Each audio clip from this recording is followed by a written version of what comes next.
Hello everyone. The study with गुरु में आप सभी का स्वागत है। मैं शिव कुमार राय आप सभी का तहे दिल से अभिनंदन और स्वागत करता हूं। आज हम लोग स्टार्ट करेंगे पढ़ने के लिए बिहार के इकोनॉमिक सर्वे। इसमें हम सभी विगत कुछ वर्षों के प्रश्नों के सॉल्व करने के साथ साथ हम लोग ये भी कोशिश करेंगे कि 20th बीपीएससी में संभावित प्रश्न इकोनॉमिक सर्वे से क्या क्या पूछे जा सकते हैं। इस संदर्भ में मैंने इकोनॉमिक सर्वे से अनेक क्वेश्चन भी बनाए हुए हैं और इस क्वेश्चन का यूज हम लोग आने वाले एग्ज़ाम में कर सकते हैं। इसमें मैं आप सभी को कुछ क्वेश्चन दिखाना चाहता हूं। ये क्वेश्चन सिर्फ बिहार इकोनॉमिक सर्वे के रिगार्डिंग होंगे और इंडियन इकोनॉमिक सर्वे के रिगार्डिंग होंगे। लेकिन ये क्वेश्चन पढ़ने से पहले हम लोग को ये समझना पड़ेगा कि आखिर बिहार इकोनॉमिक सर्वे में किस किस पहलू को दर्शाया गया है।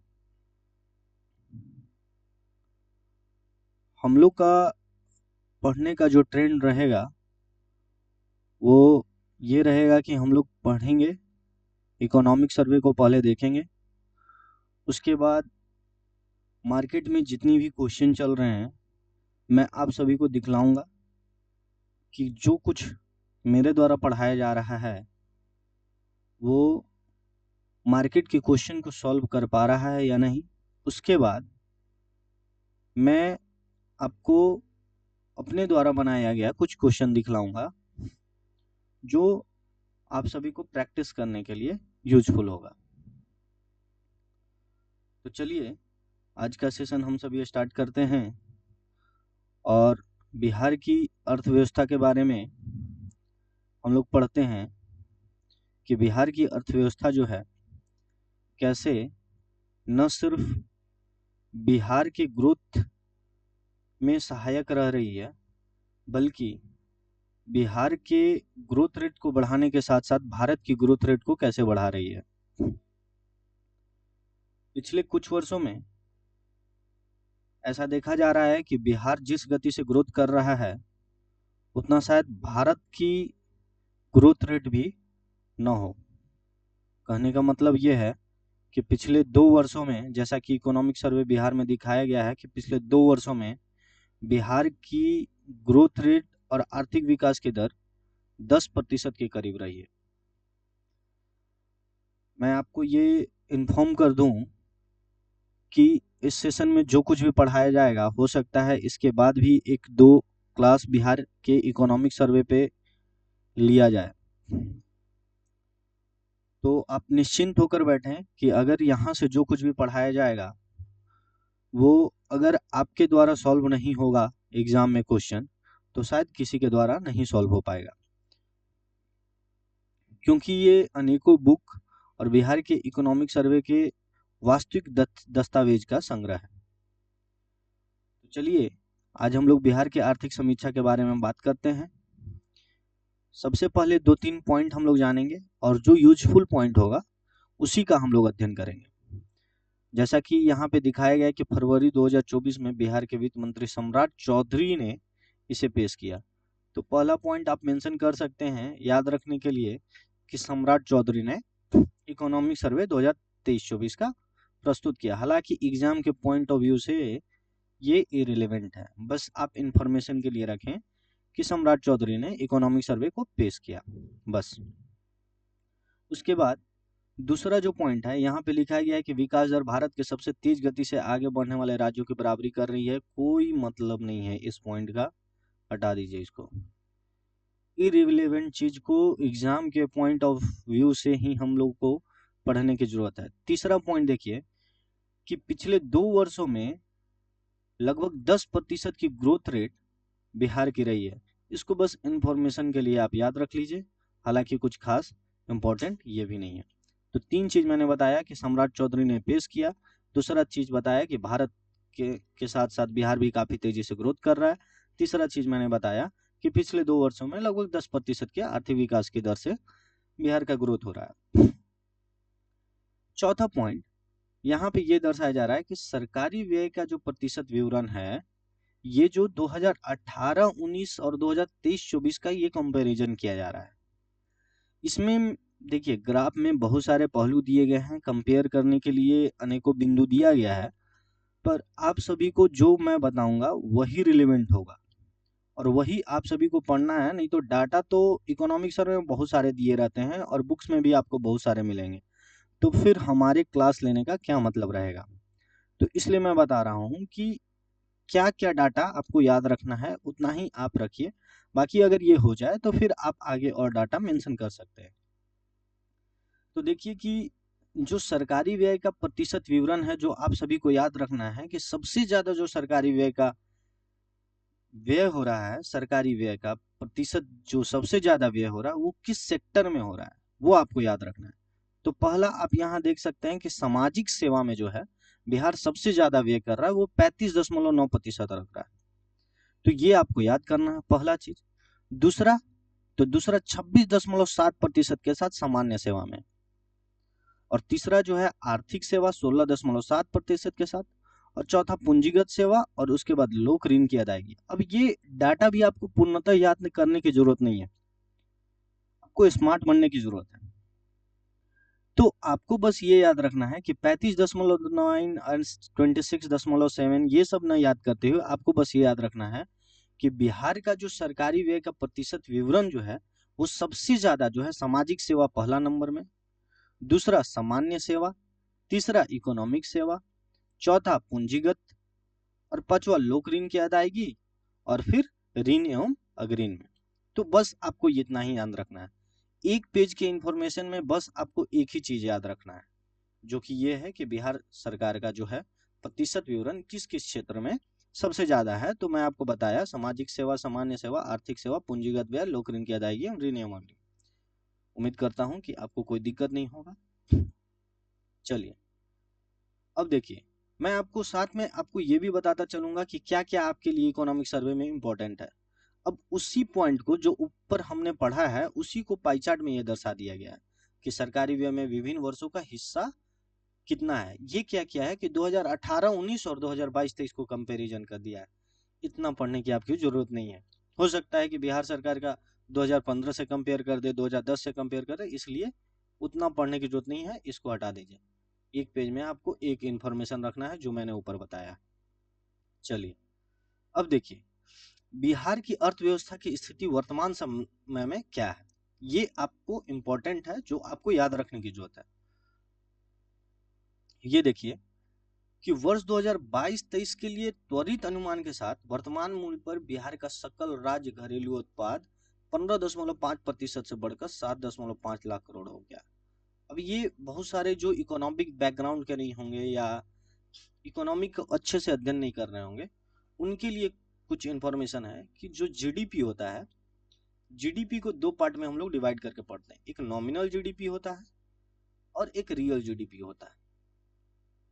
तो नॉमिनल जीडीपी जो होता है वो ये होता है कि पिछले एक वर्ष में ग्रोथ रेट क्या रही है उसके बारे में विवरण रहता है, और रियल जीडीपी वो होता है जो एक बेस रेट को मानकर 2011-12 जैसे कि अभी बेस रेट है, तो 2011-12 के बेस रेट को मानकर बिहार की ग्रोथ कितनी हुई है, कितनी प्रतिशत हुई है, उसके हिसाब से हम लोग ग्रोथ रेट को नापते हैं।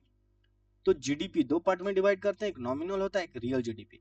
तो इसी नॉमिनल जीडीपी और रियल जीडीपी के आधार पे हम लोग बिहार के ग्रोथ रेट को अभी हम लोग देखेंगे। तो यहाँ जो ज्यादा होगा, क्योंकि एक वर्ष में जो होता है वो ज्यादा होता है, क्योंकि उसमें महंगाई को समायोजित नहीं किया जाता है। तो ज्यादा डेप्थ में हम लोग बात करते हुए नहीं, हम लोग अभी ये पढ़ेंगे कि बिहार की जीडीपी जो है, नॉमिनल जीडीपी कितनी है और रियल जीडीपी कितनी है। ठीक है, तो नॉमिनल जीडीपी में देखा जा सकता है कि 15.5% बढ़कर 7.5 लाख करोड़ हो गया है। यह ऐसा अनुमान लगाया जा रहा है कि इतना हो जाएगा। तो ये डाटा आपको याद करने की जरूरत है। तो ये दूसरा डाटा है जो आपको याद करने का जरूरत है। ये मैंने बताया 15.5% से बढ़कर 7.5 लाख करोड़ हो गया है। जबकि अगर रियल जीडीपी, वास्तविक जीडीपी का अगर हम लोग बात करेंगे तो ये 10.6% बढ़कर 4.4 लाख करोड़ हो गया है। तो ये आपको याद करना है। तो आपको मैंने तीसरा चीज बताया जो कि आपको याद करना है। पहला चीज आपको बताया कि बिहार सरकार का जो प्रतिशत विवरण है किस किस सेक्टर में है वो बताया। दूसरा चीज बिहार का नॉमिनल जीडीपी आपको बताया। और तीसरा चीज रियल जीडीपी बताया जो कि 10.6% बढ़कर 4.4 लाख करोड़ हो गया। 3 चीज क्लियर हो गया। चलिए, इकोनॉमिक सर्वे को बहुत सारे लोग डिफिकल्ट समझते हैं, लेकिन मैं आपको कुछ कुछ पॉइंट बताऊंगा, वो आप पढ़ लीजिए थ्योरी के साथ और कंसेप्ट के साथ, शायद आपको दिक्कत नहीं होगा। ये हमारे टीम का वादा है। चलिए, अब देखिए, आपको मैं बताता हूं कि राज्य की मौद्रिक प्रति व्यक्ति, जो आपको चौथा पॉइंट याद करना है वो ये पॉइंट है कि मौद्रिक प्रति व्यक्ति आय जो है 59,637 रुपया होने का अनुमान है, जो कि 13.9% से बढ़ेगी। ठीक है, 13.9% से बढ़कर 59,637 रुपया होने का अनुमान है राज्य की मौद्रिक प्रति व्यक्ति। लेकिन अगर मूल्यवर्धि को समायोजित कर दिया जाए, जो इन्फ्लेशन रेट है उसको अगर समायोजित कर दिया जाए, तो हमारे ये मात्र 9% बढ़कर 35,119 रुपया हो जाएगा। तो इतना चीज आप सभी को याद रखना है, जो कि पांचवा पॉइंट मैंने बताया। एक तो जीडीपी बताया आपको, फिर इधर मैं बता रहा हूं कि प्रति व्यक्ति आय कितना है, तो 59,637 रुपया होने का अनुमान है, जिसमें 13.9% की वृद्धि हुई है। वही मूल्यवर्धि को अगर समायोजित कर दिया जाता है तो 9% बढ़ाकर 35,119 रुपया हो गया। अब देखिए, बहुत सारा चीज कोविड की गतिविधियों के बारे में दर्शाया गया है, इसको पढ़ने का कोई जरूरत नहीं है, तो इसको हटा दीजिए। अब देखिए कि जो बिहार में जैसा कि सेक्टर होता है, तो प्राइमरी सेक्टर होता है, सेकेंडरी सेक्टर होता है, टर्शियरी सेक्टर होता है, 3 सेक्टर होते हैं।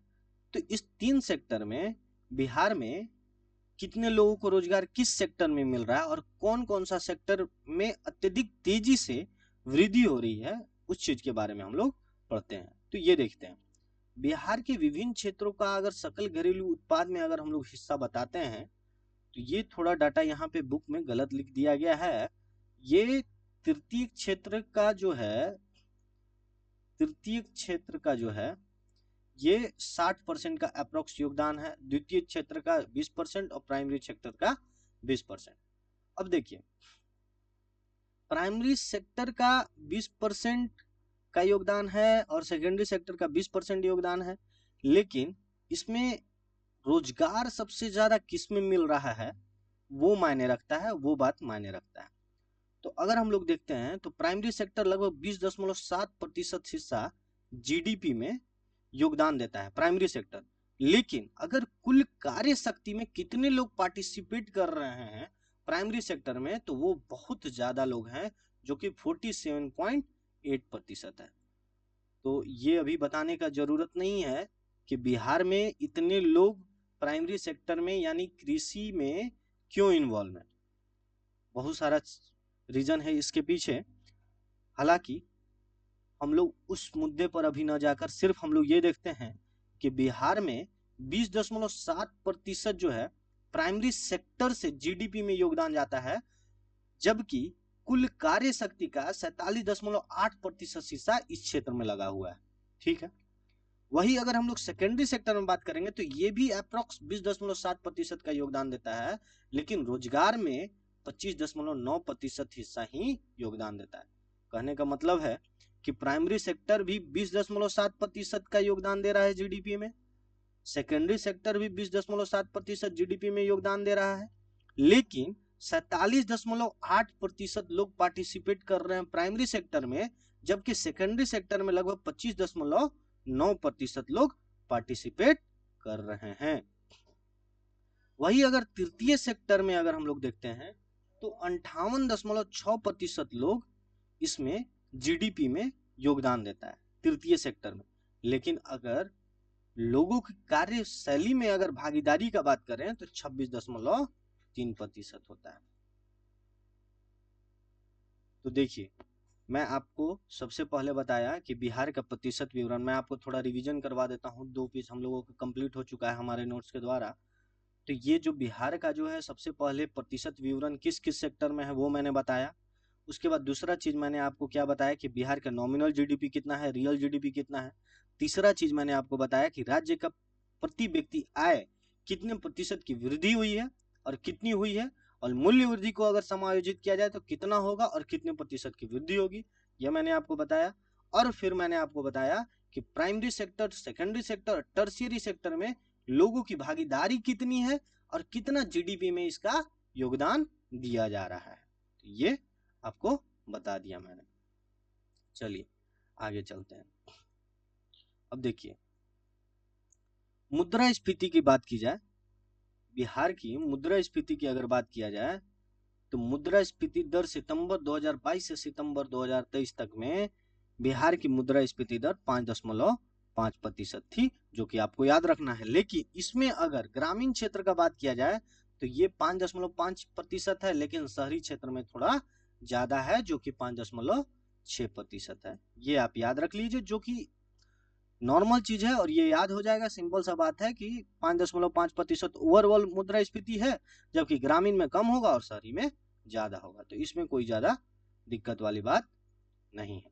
अब आगे देता है कि स्थिर मूल्य पर इतना इतना, ये सब कोई मतलब नहीं है कौन कौन सा जिला का क्या क्या होगा, ये सब हटा दीजिए। अब ये देखिए, थोड़ा सा ये डाटा दिया हुआ है कि सकल मूल्यवर्धन में बिहार का हिस्सा और भारत का हिस्सा, रोजगार में हिस्सा और रोजगार में बिहार का हिस्सा और रोजगार में संपूर्ण भारत का हिस्सा, ये दिया हुआ है। तो ये आप अपने हिसाब से थोड़ा बहुत देख सकते हैं, उतना इंपॉर्टेंट मेरे हिसाब से नहीं है। चलिए अब देखिए, जो नेक्स्ट चीज जो आप सभी को याद रखना है, बिहार की राजकीय वित्त व्यवस्था के बारे में। इसके बारे में हम लोग पढ़ेंगे बाद में अगले चैप्टर में, क्योंकि इकोनॉमिक सर्वे अपने आप में एक फैक्चुअल चीज हो जाता है जो कि धीरे धीरे हम लोगों के द्वारा कंप्लीट करवाया जाएगा। लेकिन जाते जाते हम लोग कुछ प्रश्नों को हल करने का जरूर कोशिश करेंगे जो मार्केट में अवेलेबल है। तो आइए हम लोग कुछ प्रश्न देखते हैं।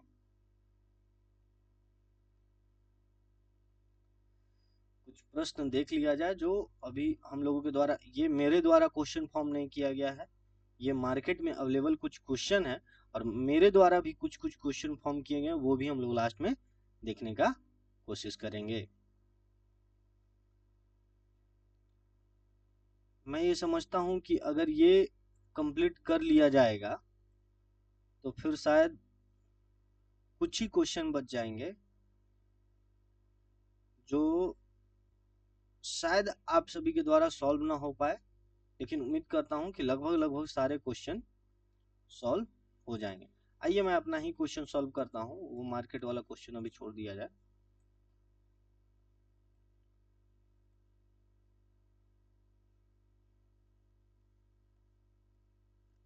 देखो, मैंने स्टेटमेंट वाइज कुछ कुछ क्वेश्चन बनाए हैं, वो सॉल्व करने का कोशिश करते हैं।